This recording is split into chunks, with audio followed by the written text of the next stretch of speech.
What's up, guys? Welcome back to my channel. So I'm here today to talk about The Real Housewives of Atlanta, Season 14, Episode 7, Who Gon' Check on Me, Boo? So try to like, comment, subscribe. Let's jump right into it. So start with the continuation of the last episode, which ended off with Drew rolling up to Sanya's Jamaican cooking class. Drew had originally turned down Sanya's invitation, so everyone's kind of like, ooh, Drew's finally here. So it's a nice little pop-up. Sanya goes and greets Drew and she walks in. She's like, oh, I'm glad to see you. She's like fixing her hair and stuff. It seems really kind of fake and it's a bit awkward, but Sanya does go greet her. But Drew seems like she's chilling. Drew is like cool as a cucumber, to be honest, and Sanya's kind of Sanya's so weird. I don't know. This is not gonna be a pro Sanya channel for the most part. Y'all get to the table and sit down, and Sanya presents the prize for the best dirty wine contest. She lets Marlo, because Marlo in the last episode, Marlo was like busting it down on the floor, like she was really going down. And Sanya lets her wear one of her, the prize is basically Sanya presenting like, oh, here, you can wear one of my Olympic gold medals. And that's the prize. And Sanya's like, oh yeah, that'd be a dope prize for the girls. And, it doesn't hurt to remind them what a real champ looks like. It's kind of weird. It's like, well, girl, like, what am I supposed to do with this shit? Like, take a picture in it? It's like, okay. Drew kind of clocks her in the confessional. Drew's like, okay, Sanya brought her gold medal. You don't see Kenya bringing her Miss USA crown. You don't see Kandi bringing her Grammys, all that stuff. So that's where Drew's kind of coming from. And she proceeds to directly call Sanya a try-hard. She's given pick-me energy, essentially. You don't see Kenya bringing her Miss USA crown. You don't see Kandi bringing all her Grammys. Sanya is giving me if pick-me was a person. A try-hard. Drew, so as the title of this episode is going to be something along the lines of, like, Drew making sense. Like, Drew's kind of, like, making some points. That's really what it is throughout the episode. Drew's really clocking things for what they are, which I can really appreciate. So I'm by no means a Drew apologist. I came to the season not really vibing with Drew too much, but I respect her points that she's making. And when it comes to when it comes to Sanya's fucking one-sided drama, well, now it's kind of like two-sided, because now Drew's kind of clocking Sanya, but I'm Team Drew with this, so okay, Drew. Then Sanya proceeds to address her at the table, basically saying, like, oh, I've been wanting to talk to Drew for a while now. And then Drew interjects, and she's like, well, we could have talked about it when you were getting your makeup touched up by my artist for free. And all the girls are like, ooh, not for free. Sanya's kind of taken aback, and she's like, it actually wasn't free. He told me to pay him $25. And then Drew's like, well, did you pay him? And Sanya's like, well, did you send me the contact? Like, we haven't spoken since New York. And it's like, okay, so Sanya didn't pay him. And so Sanya's big mad. It's like, okay, like, Drew's obviously being shady by throwing that in Sanya's face, but Sanya hasn't paid him. Obviously, she may have not gotten a chance, but it's like, ooh. So Sanya's really upset, and she's just big mad. And then Sanya proceeds to say that honesty is important to her in friendships. And Drew's dropping it with Drew program, her weight loss program thing, not adding up, is bothersome to her. And then Drew's like, girl, if you're my friend, like, why don't you come to me and talk about it one-on-one? Why are you bringing up my friends group of women? Which is true. It's like, so Sanya's all of a sudden, Sanya continuously says, oh, I'm trying to build a good friendship with Drew. I'm really trying with Drew. And it doesn't really seem that way. Because again, Sanya's like, honesty is the point of me in friendships. Well, I mean, if we're so cool, why can't you just come up to me and talk to me about it? Why do you have to wait and make this big old spectacle, And then Drew, as like Sanya's just talking to Drew's like making some faces. She's like, Drew's very animated, which I appreciate. And this pisses Sanya and her mom the fuck off. And all the girls are like, oh my god, not you pissing off Sanya's mama. I didn't want to hurt your feelings. We were doing so many. Drew, I hate when you do your face like that. I'm sorry. I can't help how my eyebrows move and my eyes. Give her the same respect. You're making faces and you're doing all this that you know is gonna aggravate her. Oh God, the mama about to beat her ass. Oh God. They're still going back and forth. Drew calls Sanya a clout chaser, and Sanya's like, clout chasing for you? And Drew's like, no, not for me. I clearly don't have enough followers, but clout chasing for every other bitch on this cast. It started with her clout chasing for Shereé, then she was clout chasing for Kenya and Kandi, and now it's like she's going for like the big ones. And Sanya's all offended, and she's like, I'm a 4-time Olympic gold medalist, put some respect on my name.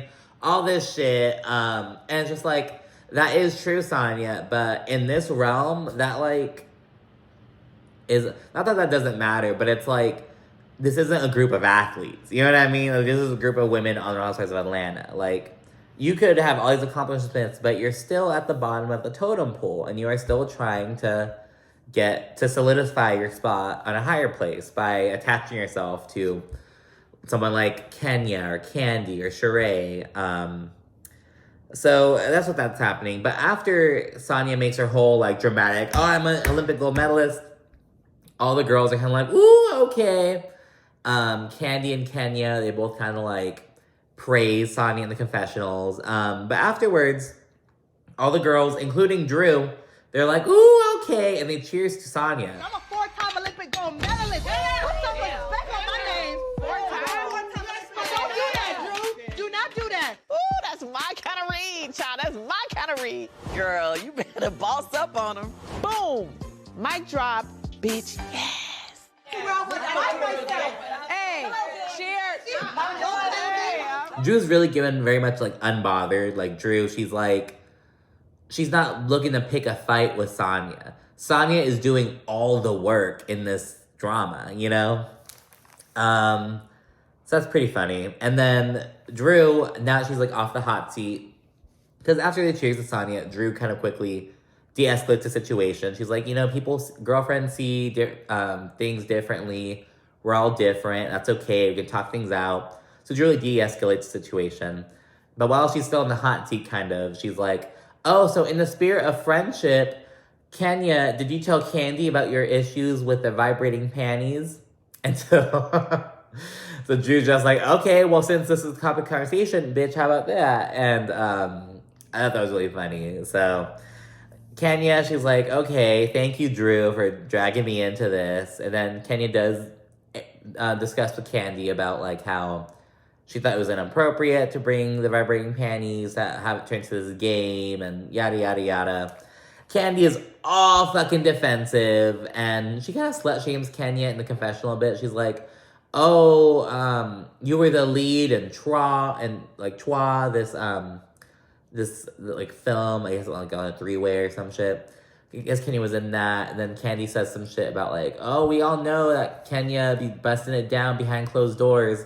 And it's like some good old Atlanta slut shaming. And it's like, if it's not, I don't know. And Marlo also adds on to it, of course. She's like, oh yeah, like Google who were major big stars in Hollywood around the time when Kenya was popping, presumably after her Miss USA win.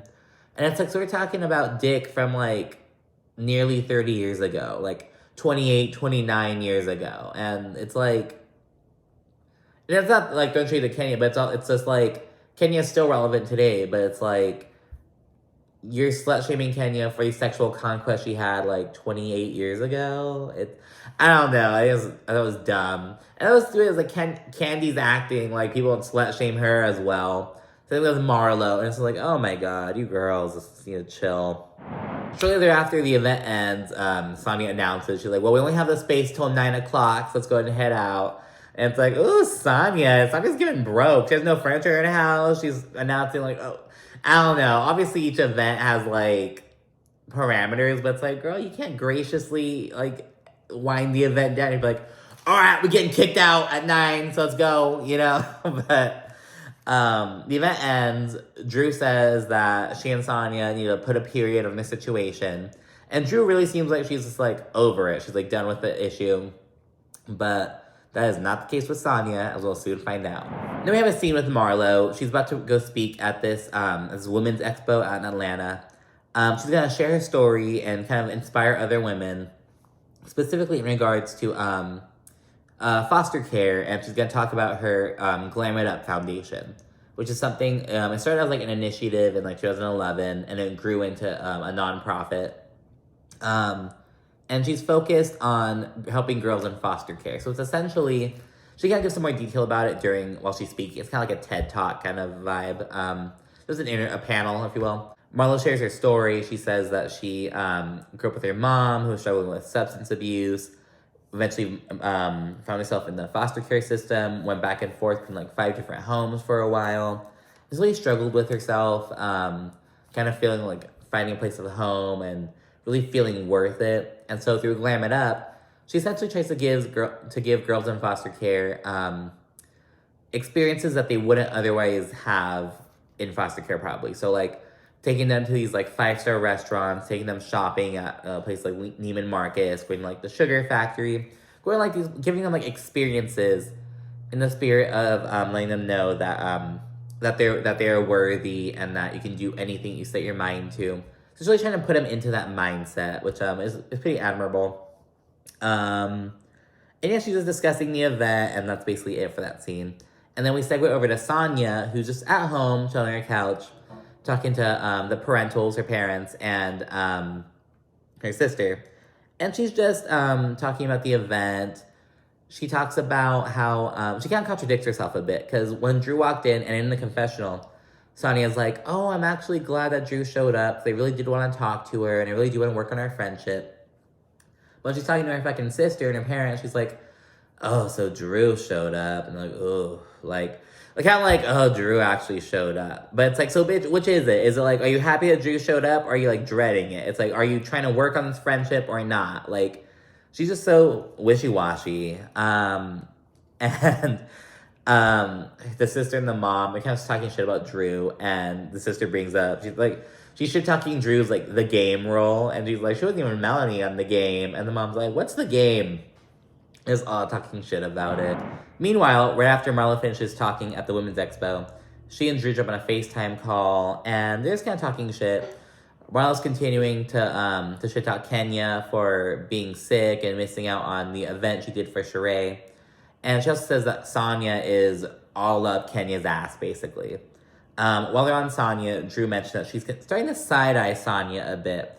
So a few episodes ago, Sanya just said how, oh, I'm side-eyeing Drew because of how Drew was acting with Shereé. But now, Drew is like, I'm side-eyeing Sanya for how Sanya's being with me. So I feel like Sanya's beef with Drew was really fake, made up, one-sided, whatever you want to call it. But Drew's issue with Sanya is really related to like how Sanya is treating her. So I really see where Drew's coming from with that. And while they're talking, Marlo tells Drew, she's like, okay, Drew, but I have to tell you, you were making faces at Sanya at the party. And it was just, because Drew is animated, which I'm not mad at. It's like, I can see how it gets annoying if you're on the other end of it, but it's like, why are you making faces? And Drew was like, oh, I can't help how my eyebrows are. Like, it's just my face. So that's what they're on. And then before moving on, Marlo continues to kind of shit talk Sanya, and she brings up that she's still kind of bothered about how Sanya chose to not invite Marlo and Shereé to the photo shoot. People on Twitter are like, Marlo's being so damn sensitive, but it's like, well, why couldn't it be a group event? Like, and I get Sanya's like, Sanya was saying, I can't imagine if I would have had all the girls at the MommiNATION photo shoot, it would have been a mess. But it's like, girl, that's why you invite the ladies a bit after have the photo shoot start at like 9 a.m. or some shit, then have the girls pull up at like 11. So like you still get photos with them, still weave them in, but you get the main photos. You know what I mean? It's like, I don't know, but it's because she wanted to use them for publicity. She wanted to use the girl. So I don't know. Sanya's a weirdo. And then, so Marlo's talk shit about Kenya, Sanya, that's basically it at this call. And then she throws Kandi into the mix by Marlo basically saying, yeah, Kandi's not really being a good friend to Shereé. So yeah, Marlo is just picking fights with everyone. People on Twitter are basically pointing out that Marlo's definitely gonna get it at the reunion, which is very true. Then we segue over to Sheree's house. She's gonna meet with this life coach for a little bit. I guess she's seen him for the past couple years. They showed a scene of her speaking with him like 4 years ago. And they're basically gonna discuss the Tyrone situation. He rolls up, they have some tea and it's chilling, and Shereé fills him in on everything that happened in Philadelphia. Life coach is very straight up, and he tells Shereé that she was basically his, like, survival fantasy while in jail. Like, he's surrounded by all men in this little, like, his own place for years. And Shereé, she was basically his glimmer of hope at the end of the tunnel, basically. And the life coach is like, you were his fantasy. And when this fantasy kind of turned into reality, it kind of was too much. I think that's what he was basically saying. When it became real, it was like a little too much for him, essentially. And the therapist is very, very blunt while he's speaking to Shereé. So when you have nothing else to focus on, and it's just me in a box by myself, and I've got this dime piece on the outside, I'm dreaming about that. I'm fantasizing about that. I'm jacking off to that every night. Shereé goes on to say that she feels dumb and naive about everything. And life coach tells her to basically focus on something for herself, something that to put her energy into, something that makes her happy and she does just for herself. And Sheree's like, she by Shereé.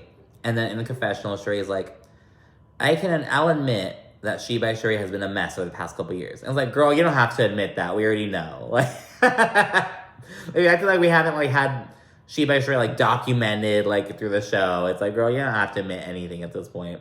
But she is acknowledging the issue she's had with the brand, and she says she wants to revamp it, build a team, and get it going. So, okay, Shereé. Hopefully she sticks with it and puts her energy into it, and it's not just like a rebound kind of thing. Thinking of rebounds, before she finished talking with the life coach, he's like, okay, and Shereé, I'll tell you this. No more dating men in prison. And Sheree's like, oh, I know. It was the first and last time. And I was like, how embarrassing. I have to get told, no more dating fools who are in the box, who are behind you. Like, oh my God.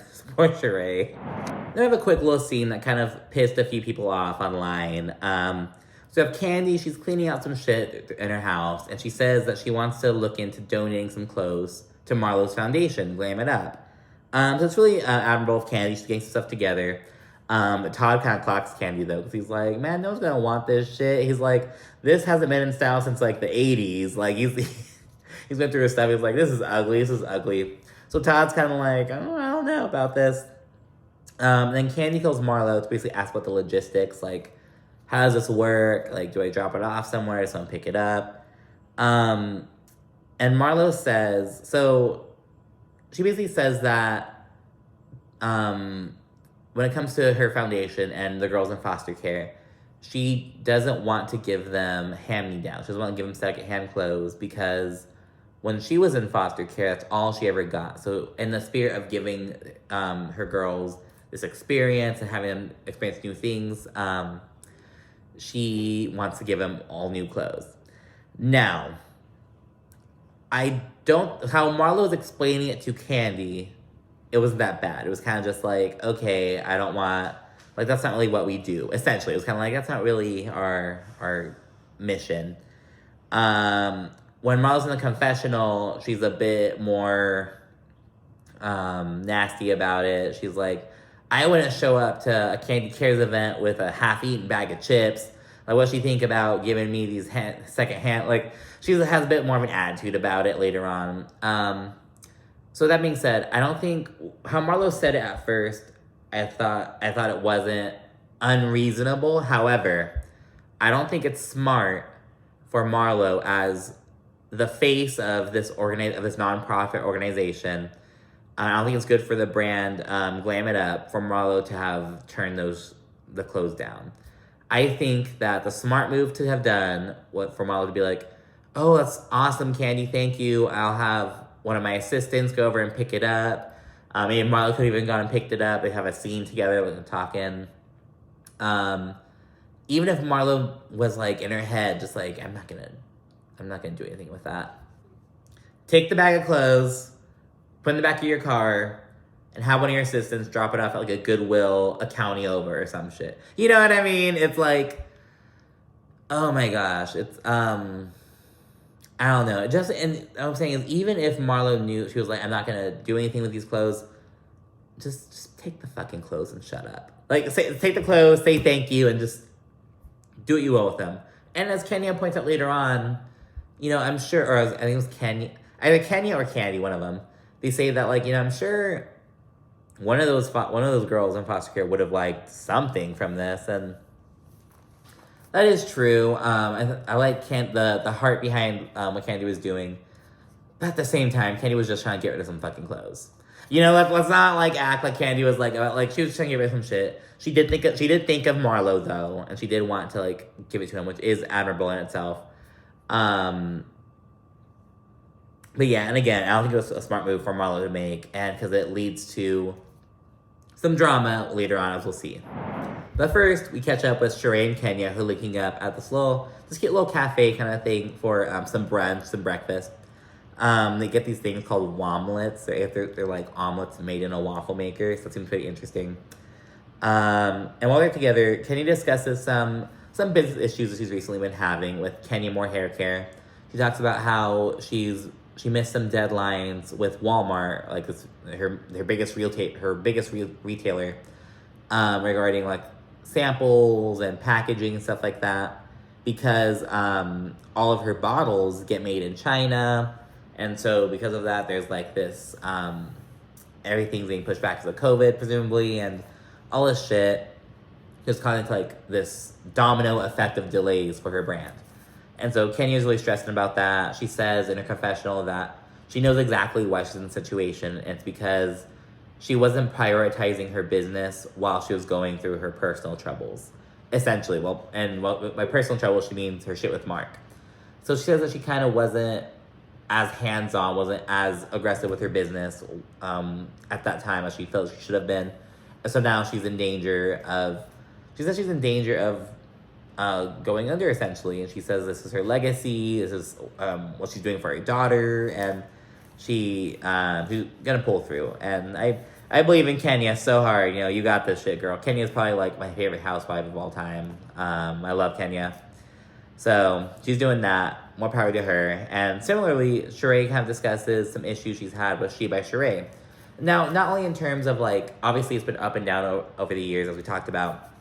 This is in terms of like getting investors and shit like that. She's touching on some of like the sexism and like sexual harassment she's faced. Like, she's talking with these dudes, these potential investors, talking about all these different things with She by Shereé.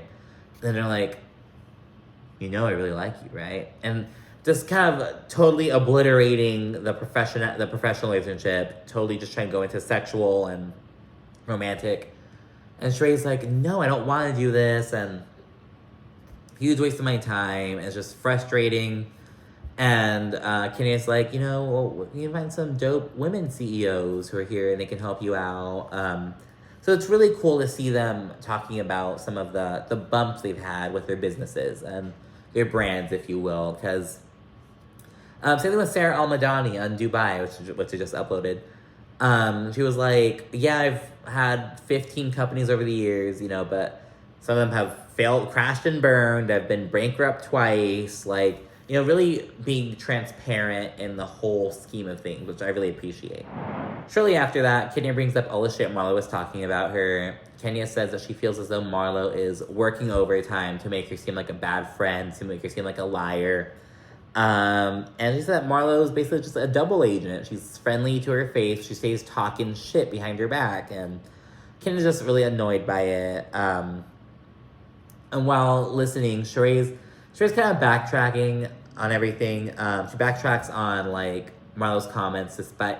So, basically, Sheree's like, oh my gosh, yeah, stop letting Marlo say. Even though Shereé was, like, co-signing everything Marlo was saying, by, like, giggling and laughing and shit, so... Whatever, Shereé. Oh, before I forget to mention, while Kenya's talking to Shereé, she kind of brings up how she and Marlo, like, just got on good terms. They've known each other for, like, a while, but they just got friendly, and then they show, like, a reel of kind of some previous scuffles they've had between Kenya and Marlo. And I didn't, like, forget, but I haven't thought about it in a while. When Marlo told Kenya, they were like camping or some shit with the group, Marlo was like, oh, when you know someone's evil when their mother doesn't want anything to do with them, referencing how Kenya's mother abandoned her at like 3 days old and like has never had anything to do with her.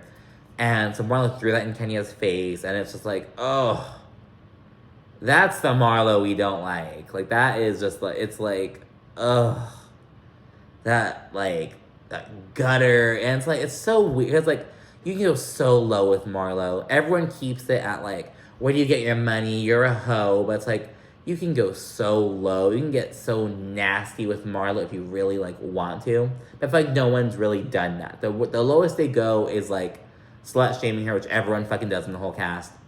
Slut shaming her and just questioning where she gets her money. No one throws these low blow digs regarding like foster care, drug addiction, all like the worst will be like her being an ex-con, her being like an alleged ex-escort, but no one goes gutter with Marlo like she gets with them, and it's just disproportionate. I totally forgot about that for a bit, and it was like, ugh. But anyway, so Candy's just kind of like, whatever with Marlo. She's like, what the fuck's going on? Like, what are we doing? Basically.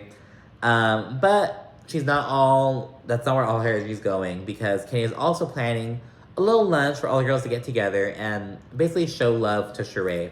I believe in the text, Kenya says something along the lines of like, oh yeah, let's show Shereé that she has like a village of sisterhood, something like that. So that's what they're doing, and we fast forward to the next day where they're meeting up. Drew is the first to arrive. She rolls up, gets a drink, she's kind of just vibing. Sanya is the second to arrive, and it's kind of awkward. Sanya, in particular, when she arrived, she's like, "Oh hey, are we hugging?" Like, so Sanya is kind of weird, and Drew's like, "Of course we can hug." Like, because to Drew, remember, Drew was like, "We put a period on it. We're done. Let's move on." But Sanya's kind of still weird. Sanya's, I'm over her. It's just kind of awkward. Marlo arrived, really breaks the tension, and she also kind of discusses the situation with her sister. So Marlo first says that her sister, Michael and William's mother, she was taken into custody over a minor traffic citation, something like minor with her car. But she remains in custody because she has mental health issues, and every time she goes in front of the judge, they see that and they keep her in custody, something like that.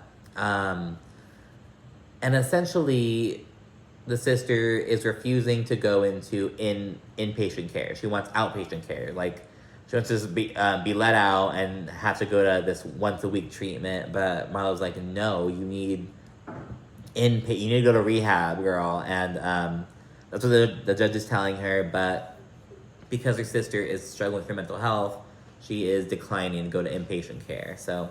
and it's really emotional. We see kind of scenes of Marlo talking about it in the confessional, and it's a really emotional matter. Marlo's talking about how she and the boys, basically right after the event, they'll meet up. They're gonna jump on a video call with the sister, and that's what's going on right now. Marlo's kind of nervous about how it's gonna go, but she's hopeful. That's good. And then right afterwards, Kenya arrives. She kind of bringing some energy, kind of lifting everyone's spirits. Marlo immediately asks if Kenya's still sick, and Kenya is, because we see her like coughing a little bit every now and then in her scenes. And Marlo's like, "Oh well, girl, you look pretty damn good for someone who's sick." So Marlo's still on her bullshit with Kenya. Then a little bit late afterwards, Shereé, the woman of the hour, arrives. Everyone's there because Kandi, she's currently in LA filming, so she isn't going to be at the thing. And because Kandi's not there, Marlo takes the opportunity to shit talk Kandi for trying to donate hand-me-downs to Glam It Up. Rightfully so, Kenya's kind of like, because Marlo says it like it's so bitchly. She's like, "I don't want no damn hand-me-downs." And it's like, oh, what the fuck?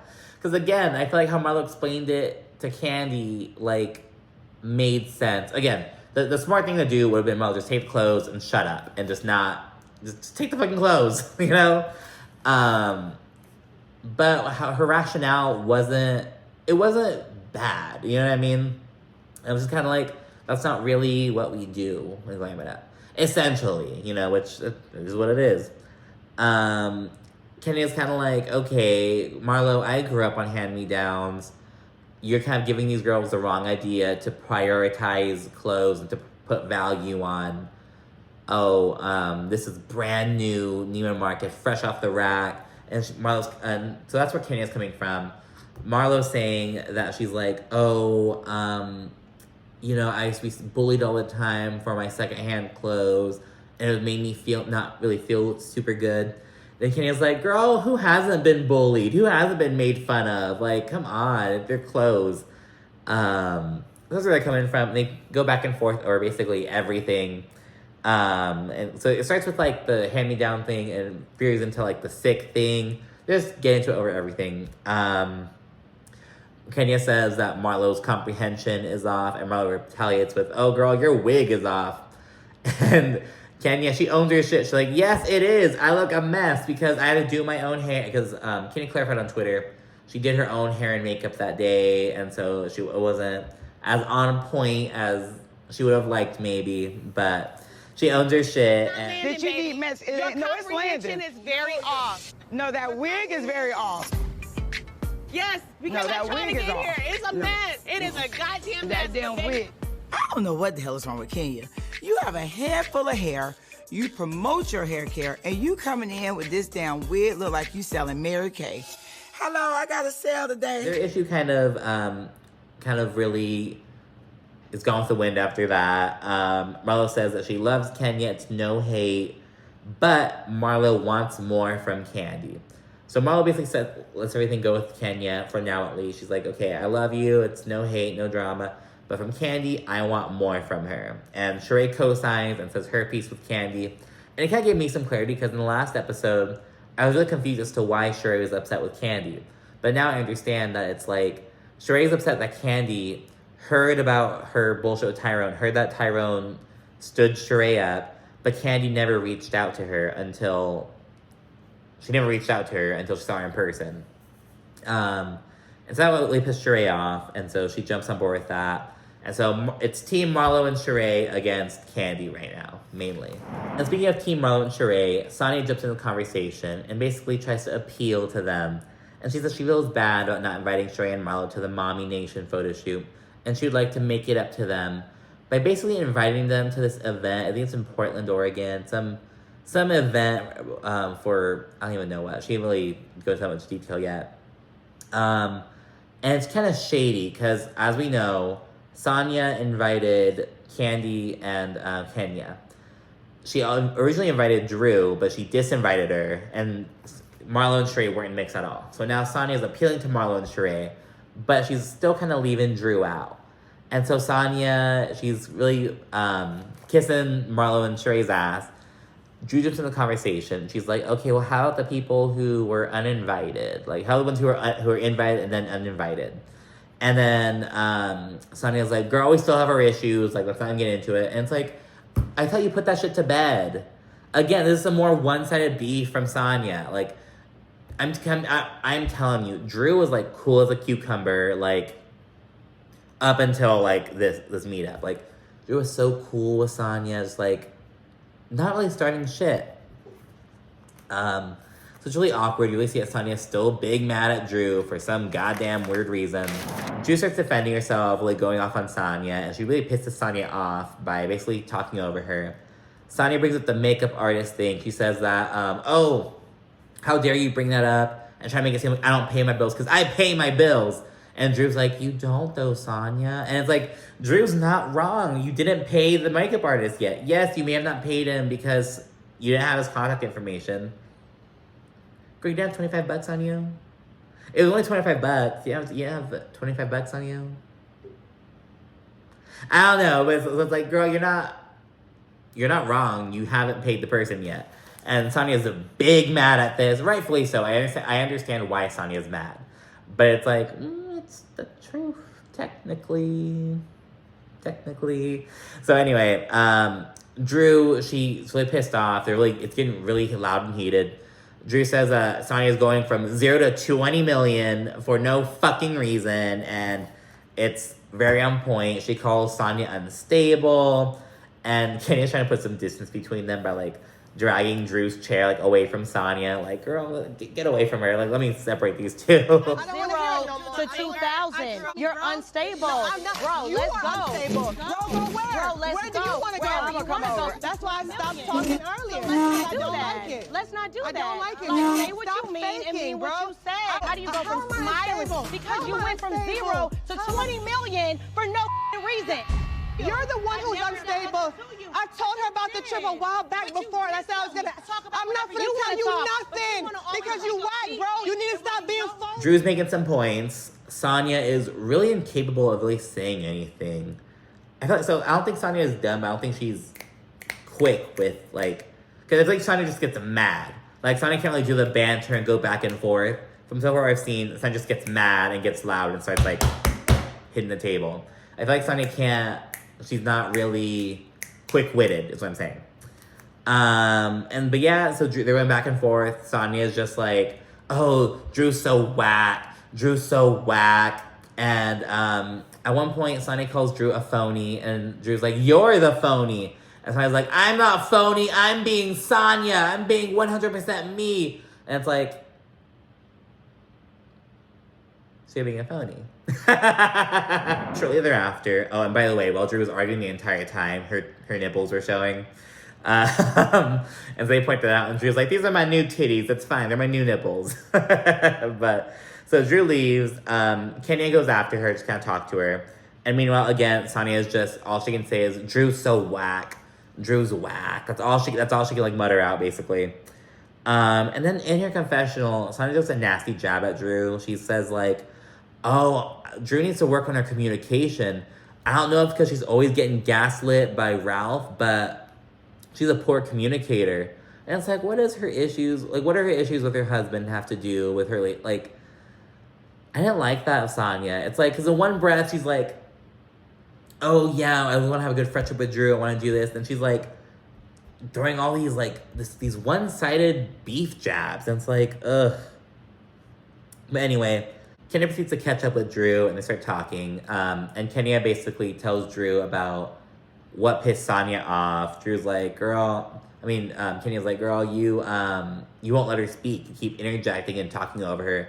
So that's what really triggered her and made her mad. And Drew's like, that sounds like a Sanya problem. That's not my issue. So Drew does not give a fuck.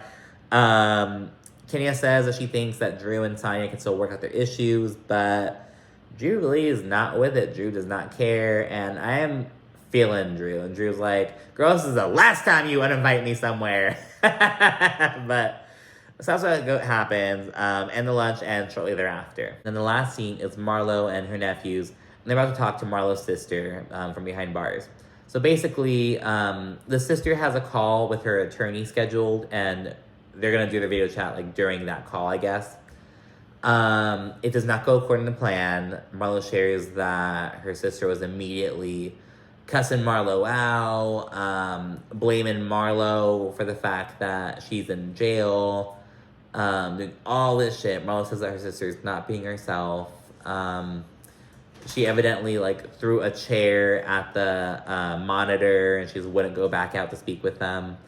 And it's really sad because Marlo's right there with her nephews, with her sister's children. And so it's really sad. They're all seeing that. And her sister's refusing treatment. She's refusing. So she's just a sitting duck in jail, basically. And Marlo's really emotional. And she and her boys just hugging each other, saying they're going to get through this, and they love each other. And again, it's a really emotional scene, and it's really sad, you know. God, thank goodness those boys have Marlo, you know, and it's like, and that's why it's like, when people are so quick, and I'm talking about even like the fan base and shit, because the fan base is, they're always calling Marlo like a prostitute, talking shit about her coming up, or being an escort, blah, blah, and blah, blah, blah, all this shit.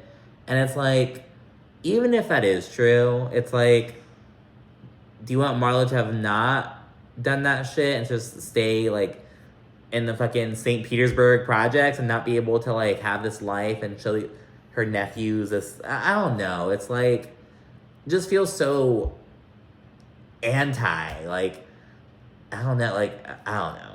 But anyway, so that's why I I don't like, I have some weird feelings about Marlo. I feel like I find myself playing like devil's advocate with her a lot, I feel, because it's like, I don't like how people just write her off for those reasons. It's like, man, you know, she did what she did to come up and to make her life better, and she did, you know. So I mean, I'm not mad at her, but anyway, it's a really emotional scene.